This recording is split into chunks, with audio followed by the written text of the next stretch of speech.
especially in your quarterback, since he's got to lead everybody? Yeah, I've never felt like that our guys didn't have confidence. I think, you know, I think early we just, you know, weren't executing, pressing a little bit and that type of thing. But I do, you know, I guess I called it kind of a buy-in. You can see their confidence in what we're doing now because they know it'll work if you'll execute. You're seeing your young offensive line that shows some understanding of what Rutgers is going to do, and they make, you know, day by day. Sure hope so. You know, that's the plan.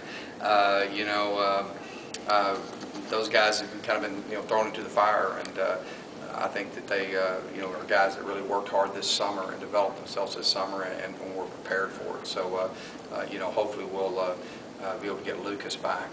But either way, you know, those guys got to be ready to go.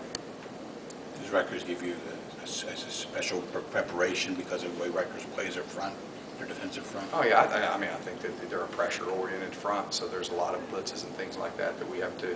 I think they do a really nice job. I like what they do. It's kind of you know what my beliefs are. I like to attack, and they sure do that and do a great job of it. So they execute their systems, their blitzes and pressures very well, and we're going to have to do a good job of protection and you know, making sure we match everything up. So our guys have had a good week of preparation. Our scout team's done an outstanding job this week. It really gave us a great look. You, with Tino with his legs and the read option stuff, is that one way you can sort of counter what they're doing? Just him running, you know, him tucking and running. Yeah, you just got to read it. You know that's a you know you know, we plan on him. That's a big part of it. He would have ran more last week than he did if he'd read them right. You know, so he read the majority of them right, but he had a few misreads, and I think that's key. I think that's key, and when you're going against that kind of pressure stuff, is that we establish. It's very important that we establish our quarterback in the run game. It's very important that we're able to do that. And, you know, it isn't, all of our guys have always been 5 flat 40 guys. It's not like they got to be real fast to do that, so to be effective. But it really opens everything else up, so that'll be a big part of what we're doing. You obviously they do a lot of blitzing and all that stuff, but if you're able to get a block. You're going to get some one-on-ones. Ray continues to impress, keeps stacking yards and numbers, but you talked about his competitiveness early in the season. How have you seen him grow in this offense so far? I mean, he's you know, really just been tremendous. He's everything that I thought he was, and I really like his blue-collar, you know, work mentality to get better.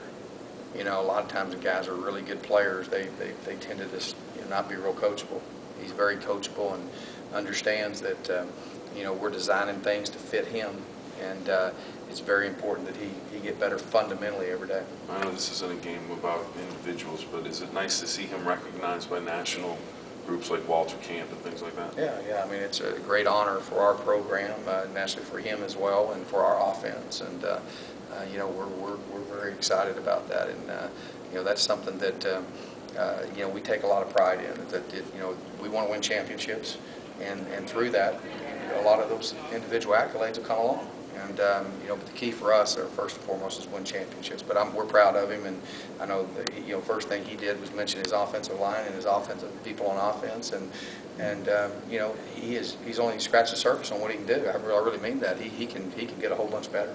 Todd, I'm just kind of curious, when you get a guy like Shanahan who never drops the ball, and then he drops one, and then he drops another one, do you even talk to a guy like that, or do you just figure it's going to work itself out because that's so unusual? When did he drop a ball? With the last game? He did? 2 of them. Oh, we already forgot about that. There you go.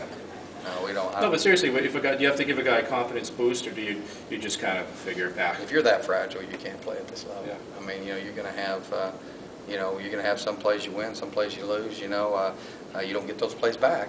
You know, but you know, we just, you know, we're not big into yelling and screaming. You didn't see me yelling and screaming. I went over and just started, hey man, you know, reach out with your hands instead of catching it with your chest. That's kind of what, you know, try to coach them fundamentally a little bit, you know, and, you know, we don't say catch the blankety-blank ball, you know, we try to coach them on what they're doing wrong, and so, and Mike's a great player, and he'll catch a whole lot more than he'll ever miss, I can tell you that.